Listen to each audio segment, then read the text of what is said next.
Brad from BDS Outdoors again. I am coming to you today to do a little gear review on the Genesis Sub 1 camera arm.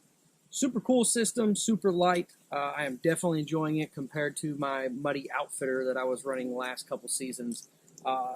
Muddy Outfitter with the camera arm and everything was about 8 pounds. This with everything is about 2 pounds, camera included. So definitely nice weight change difference. Couple quick things. I'm in my backyard. There's kids running around. I got dogs next to us, dogs on the other side, chickens, goats, stuff. You're going to hear noise. Sorry, guys. First thing I want to talk about is attachment to the tree. I actually made an upgrade to mine, and I'll talk to you real quick about. But the original comes with this OCD buckle.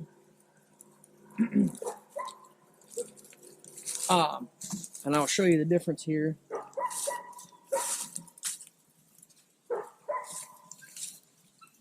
All right, main differences here is this one is a continuous loop, right? There's no way to come across. Again, it's really hard to do with one hand, but you go over your center, back through, cinch this down tight, and it is on. Now this is like one of the tightest systems I've ever used. As you can see with this one that I upgraded from Eastern Woods, this one has a hook here. So with the strap that came with it, I would have to feed through every time I wanted to use the system, come up, over, center, back, OCB, right? Get this on the tree, get it tight, cinch it down, then I can use my camera.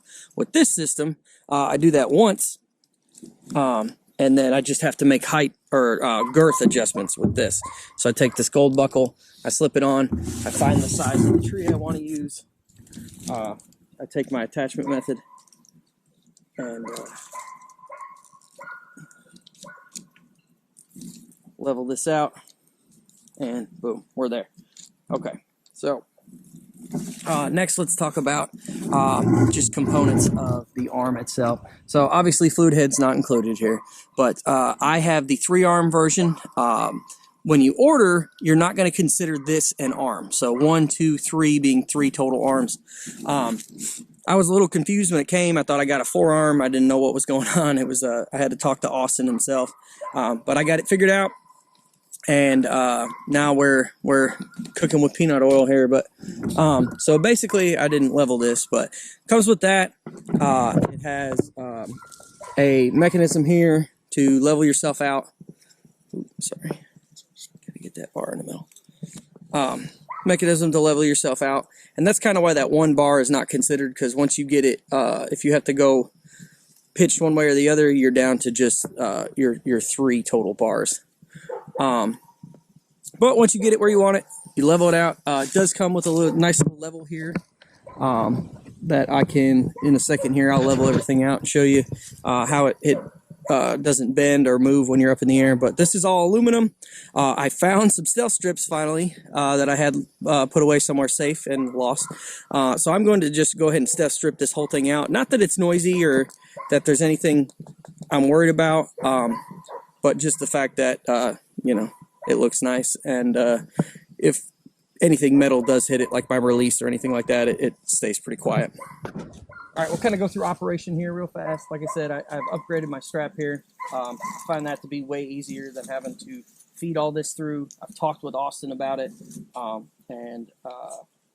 You know, obviously the saddle game is something that was born out of DIY.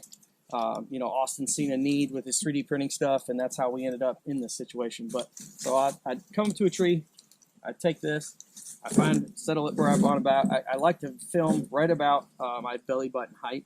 I found seems to be the best for me based off my tether length and stuff like that. I hook my my hook on here, cinch this down, open everything up to make adjustments.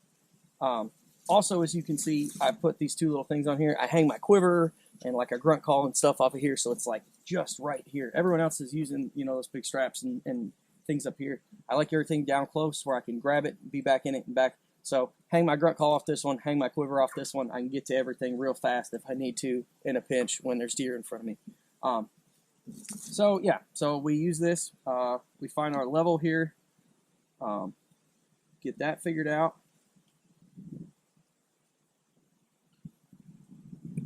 And I'm actually gonna, now to do left and right, you just pop your buckle, move it left and right, and we're back on the tree again.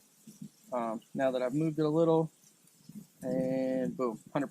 There we go. Now we are locked down level. So I will take my camera out.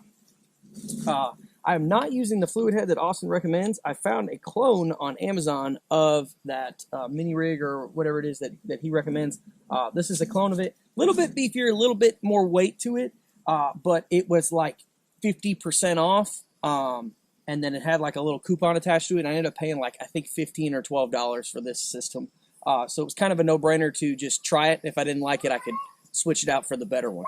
So as you can see, once I get everything on, I'm good to use it all the way around. Now with the 3-arm, I can film almost 360 degrees. I can film all the way behind me, and I can reach out around the tree itself both ways and film around the tree, which I like, just because you guys know if you're self-filming, the situations you end up in are sometimes a little bit sticky. And then also I like the fact that with the 3-arm, I can get this out here. I don't really have a wide angle lens for this camera. I can get this out here and I can do interviews and stuff like that. But as you can see, let me make sure I'm in frame here.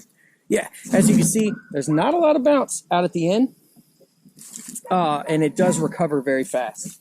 Okay, so obviously being lightweight and stuff like that, you give a little bit of your girth and your stability for being a lot more lightweight. But as you extend it all the way out, my bubble still stays at level, which is really nice. So I'm right where I was back, at the center there. So like I said, this fluid head is a little bit noisier than I'd like it to be, so I'm going to try and quiet that up, but that has nothing to do with the arm itself. And I flipped this around to come up because I don't have a lance port on this camera. So I'm already up here in the camera, whereas down here I'd be moving, and then I'd have to reach up down here moving. So I flipped this the opposite way. Now I can move this like I would normally move it, stay on stuff, and then I can mess with my zoom back to here. So yeah, ultimately this thing is incredible. I love every little bit about it compared to my last system. It is just night and day comparison between the two. Like I said, with the 3-arm, you're going to come up with this attachment system here. The 2-arm, it would actually fold down. I upgraded my buckles. I added a couple things, just little things to make it a little bit easier on me. But so far, I've filmed 4 deer shot with this. But the reasoning I went with the 3-arm instead of the 2 is A, I can film all the way around, and B, if I was to be in a tree stand situation, let me get around this way. My wife comes with me a lot, ends up filming sometimes. If I'm in a tree stand situation, she can still film. So she can still maneuver this as a 3-arm, and I don't have to buy 2 arms. Now, if you do decide to buy the 2-arm, they sell an attachment to convert it into a tree stand arm. Gives you this longer bar here, and then you're in business just like I am here with this 3-arm. But I think honestly, at first I was a little skeptical about the 3-arm, and I've changed my mind. This thing is awesome. So like I said, once I get it all still stripped up, everything's good. Now down in here you also have these washers. They are 3D printed and they are poly material, so no squeak. Okay, I have yet to make this thing squeak while I'm doing maneuvers and have deer in front of me. And I've filmed every angle from basically straight up and down, to out around back of the tree, stuff like that, while I'm trying to get my shot over to this side. So obviously we aren't doing a whole lot of this while we're saddle hunting, but B-roll shots, I filmed squirrels and geese and stuff like that flying over in this angle. And this thing is just, like I said, it ain't going nowhere. I absolutely love this thing. I have yet to have, like I said, a problem be out on the, the edge filming long arm and it bow or dip or, like I said, a little bit of bounce on the end. Recovers very fast, and, not very often are we completely stretched out like this trying to film something. And if you were in that tree stand type situation and you had to be stretched out like that and you were filming, again,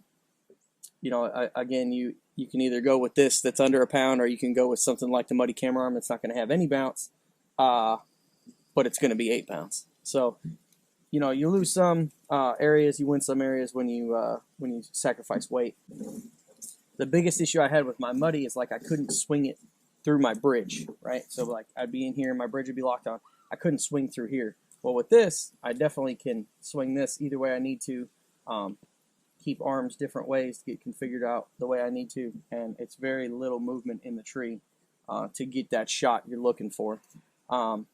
It does come with the adapters for the large and small fittings on your fluid hit. So whether you want to run one of these micro heads, or whether you want to run like the big old Manfrotto that I had on the other one, you can your threads are there for both sides. So wanted to do this less about my fluid head, and I ended up talking about it a little bit more than I wanted to, more about the arm. But the arm itself is just it's incredible.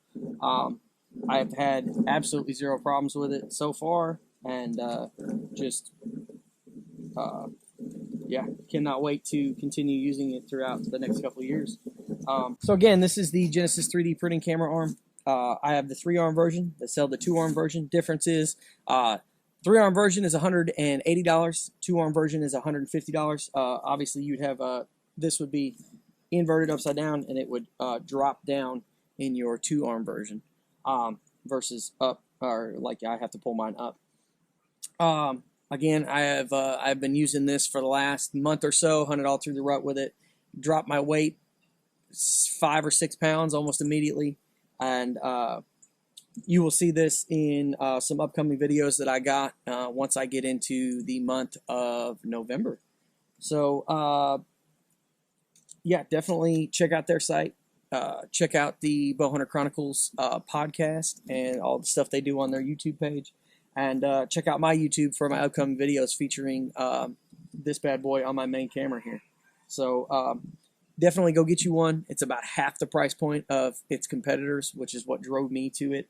I love it. I haven't found anything wrong with it so far.